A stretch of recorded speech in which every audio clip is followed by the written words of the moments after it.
مرحبا بكم عشاق كرة القدم. تتجه الأنظار اليوم السبت إلى ملعب لويس كومبانيس الأولمبي، حيث يلتقي فريقا برشلونة وأتلتيكو مدريد في قمة الجولة 18 من الدوري الإسباني الممتاز لموسم 2024-2025. موعد المباراة ستنطلق على الساعة 9 مساء بتوقيت المغرب، الساعة 10 مساء بتوقيت القاهرة، الساعة 11 بتوقيت مكة المكرمة.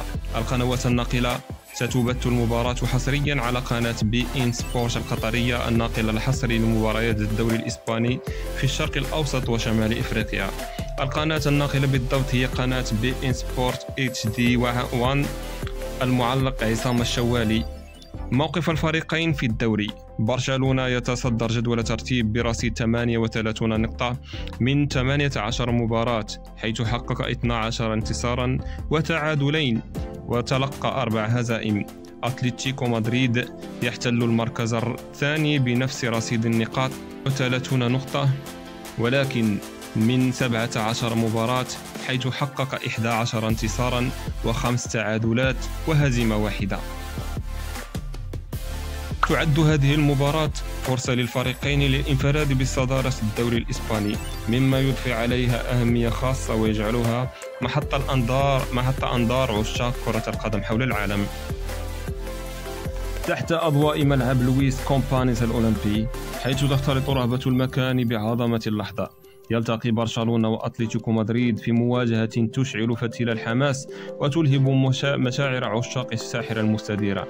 إنها أكثر من مباراة، بل هي صراع القمة، حيث يسعى كل من الفريقين بالانفراد بالصدارة وإثبات الهيمنة في موسم يحمل آمالا وتحديات كبيرة. برشلونة بعراقة تاريخه وروح شبابه المتجدد يدخل المواجهة بروح الانتصار، عازما على استعادة بريقه وإسعاد جماهيره التي لا ترضى السوى بالمجد. في المقابل يأتي أتلتيكو مدريد بقوته وصلابته، مستعدا لاقتناص الفرصة وإثبات أنه الرقم الصعب في المعادلة الليغا. الأجواء مشحونة، المدرجات ستكتظ بالألوان والأغاني، الكرة تنتظر فقط صافرة البداية لتكتب فصلا جديدا من الإثارة. دقائق المباراة ستكون حربا رياضية حقيقية مليئة بالندية والتحدي، حيث لا مجال للتراجع وكل التسديدات وكل التمريرات وكل لحظة قد تكون الفارقة في الانتصار أو الهزيمة.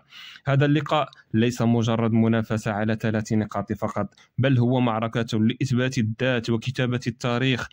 فترقبوا ملحمة كروية تليق بعظمة الفريقين بشغف الجماهير التي لن تتوقف عن الهتاف حتى اللحظة الأخيرة. مرحبا بكم وشكرا لكم على حسن المتابعة.